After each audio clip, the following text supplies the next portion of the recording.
Good afternoon. I'll be taking today's technical training session on ultrasonography in head and neck. We'll be discussing the basics of ultrasound machine, its knowledge and its application related to ENT head and neck. The ultrasound machine in our department is generally kept in D4 ward in endoscopy room.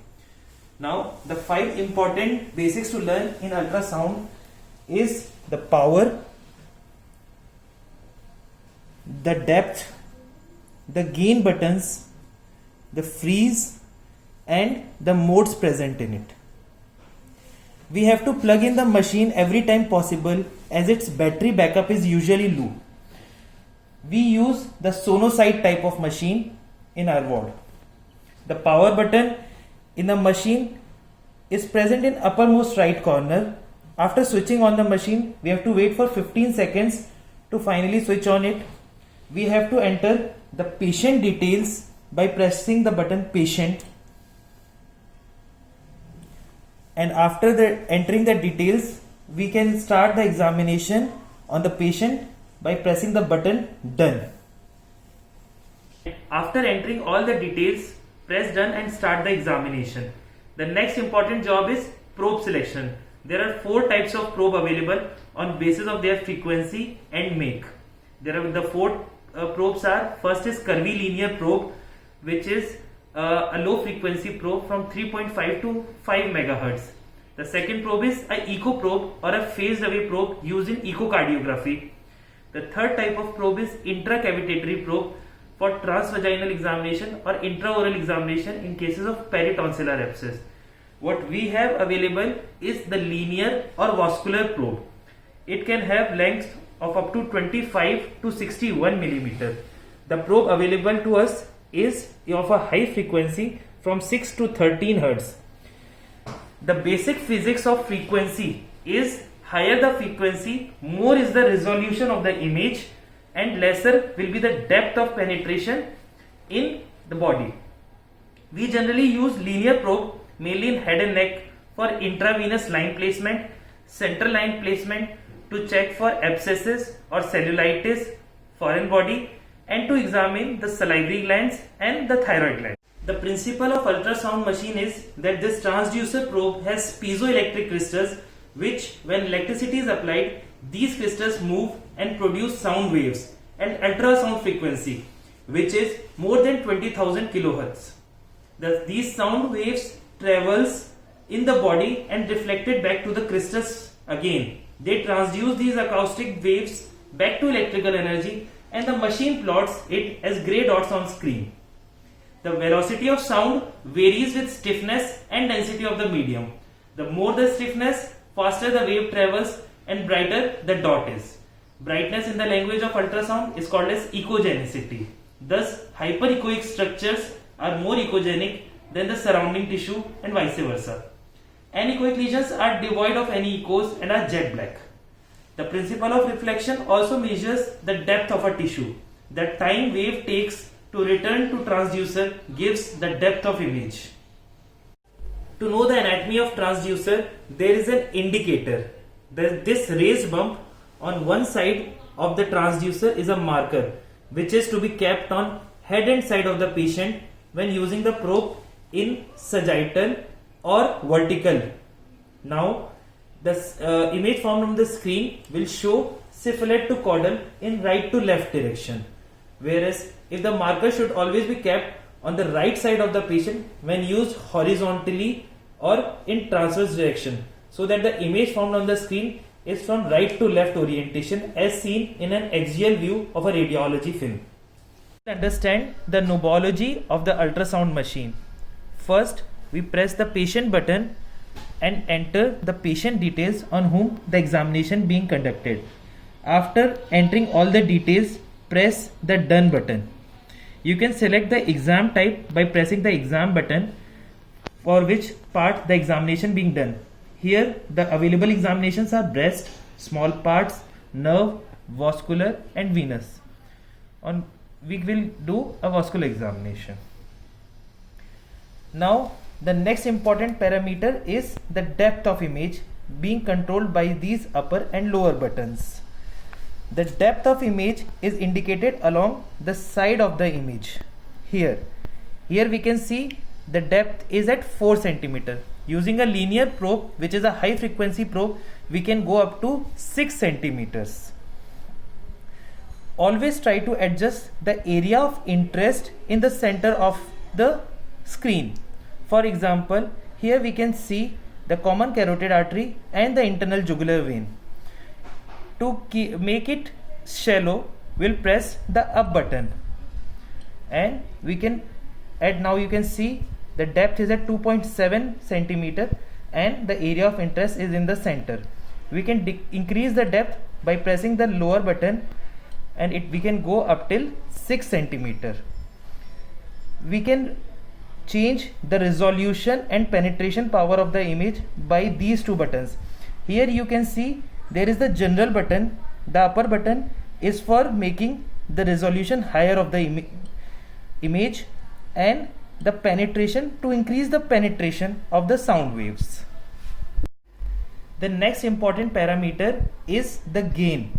Gain is nothing but the image brightness that is produced on the screen. Now the top button is called as the near field gain. This knob can be rotated clockwise or anti-clockwise to adjust the brightness in top half of the screen. That is why it is called as near field gain. Now you can see the image brightening in the top half of the screen while it is rotated clockwise. Similarly, the next button is called as far field gain, and it is to brighten the lower half of the image on the screen by turning it clockwise and anti-clockwise. The third button is called as the uniform gain. It is overall field gain and can be adjusted to make the gain or brightness perfect on the screen. If we don't want to use it manually, we can press the auto gain button, and it will automatically adjust the brightness of the screen. This is a parameter which is seen in Sonosite USG machine. Now the next tool is freeze tool. This freeze tool can be used to pause the screen at any moment of time. On the freeze screen like this, we can use the caliper tool to measure the diameter and distance of various structure. After pressing the calipers, use this touchpad to assign the first point of the structure whose distance is being measured. For example, in this case, we are going to measure the anteroposterior diameter of the internal jugular vein.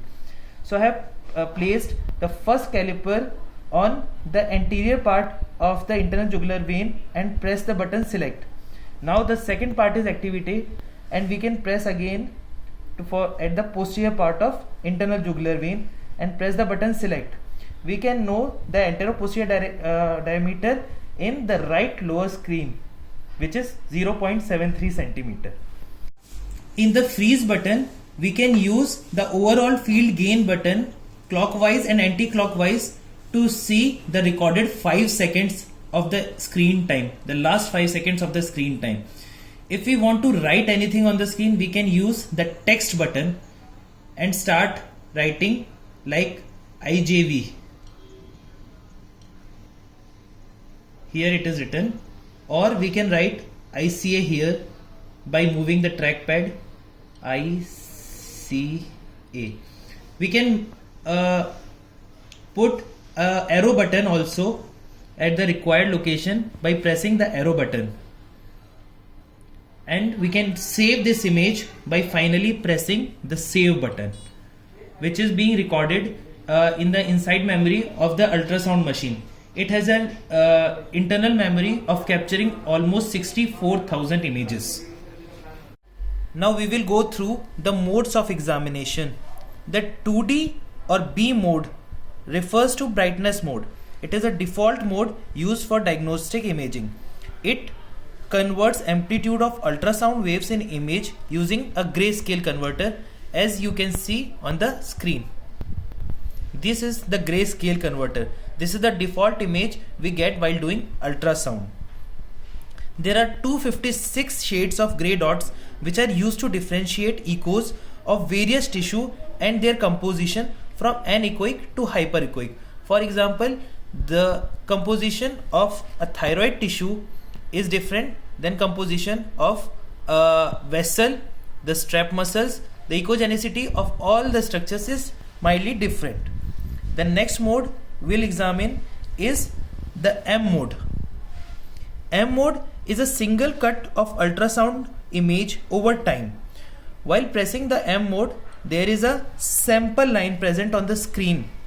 This can be moved using the trackpad.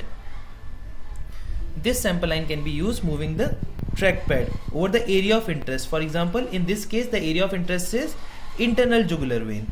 So, by moving it towards the internal jugular vein, we have to press M mode button again. And this shows motion of tissue structure relative to the transducer image plane. Time is represented on the horizontal axis, whereas a white line is present on the vertical axis. The particles which are moving appear as granular, and the static ones such as epidermis or strap muscles appear as a static line. Now there is this color tool which gives color scale on the image that represents flow in relation to the transducer probe. While pressing the color button, we can move the trackpad over the area of interest. Here it's the great vessels, that is carotid artery and internal jugular vein. We can increase or decrease the color flow accordingly in the size of the vessel. For example, here it is the medium flow. We can increase it to high flow, which is present in these vessels, and the low flow, which is generally present in low flow vessels. Here we can see the blue color in the carotid artery and the red color in the internal jugular vein. Red represents the flow towards the probe and the blue represents flow away from the probe.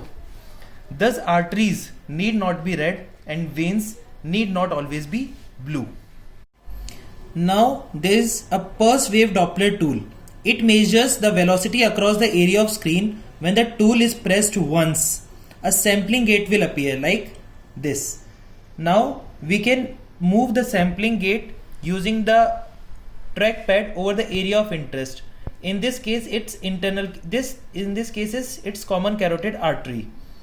Pressing the Doppler key again will form a spectral tracing that displays velocity over flow on y-axis like this.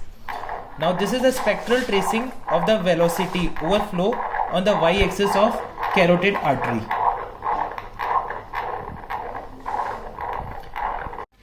Ultrasound in head and neck is mainly used for pathologies in salivary glands, thyroid gland, lymph nodes, and to look for any cystic or solid lesions. To begin, we will put jelly over the probe to ensure that there is no air present between the probe and the skin of the patient. Placing the probe in transverse direction over the suprasternal region, we can see the axial section of the neck at that level in the ultrasound screen. Going above, we can know about the bilateral lobes of trachea and bilateral lobes of thyroid and trachea in a to and fro motion. We can use this forms a 2D image, so we have to do it in a transverse fashion also. Do keep in mind to keep the indicator over the head end of the patient. Here we can form a longitudinal image that is seen just like a sagittal section in any radiology. Placing the probe in transverse position over the suprasternal region, we can see the axial section of the neck at that level. So we'll try to identify the innominate arteries. Here you can see the innominate artery on the left side and the innominate artery on the right side. In between there is trachea and the air. Going above, you can see the bilateral lobes of the thyroid and isthmus with trachea in between. So this is the left lobe of the thyroid and this is the right lobe of the thyroid. It is in axial section. The echo pattern of strap muscles is much lower than the echo pattern of the thyroid. Two things that are to be seen mainly in ultrasonography of thyroid gland is to look for any nodule in the thyroid gland, its echogenicity and the general echogenicity of thyroid gland. we can assume a position from lower pole to upper pole by the transverse position of the transducer. Going laterally, we can visualize the great vessels in the neck. On the medial, there is common carotid artery which is showing the pulsations, and lateral to it is the internal jugular vein, which is a compressible structure, and on compression over the skin, it compresses completely in anterior-posterior direction. It shows the transmitted pulsations from the carotid artery. The next we can look for is the presence of any cervical lymph nodes below the sternocleidomastoid. Going above, we can visualize some right side submandibular gland just below the mandible. We can look for any presence of acoustic shadow in presence of stone in the gland or duct. Similarly, parotid gland can be seen just above for any area of abnormality. Here we can see the parotid gland, which is normal in echogenicity. Now we'll be doing an ultrasound neck in a female who came with complaints of right-sided neck swelling. After taking the consent and filling the patient details, we'll do the ultrasonography first by placing the probe in transverse position over the suprasternal region and going above in to and fro motion. The right lobe can be visualized from the lower pole, as you can see in the figure, to the upper pole. The echogenicity of the thyroid gland is increased, right side lobe, and the thyroid lobe, the isthmus and the left lobe are all increased in size. We can see the tracheal air in between. On coming laterally, we can see the great vessels and the strap muscle, sternocleidomastoid, and the other strap muscles overlying, which have low echogenicity pattern.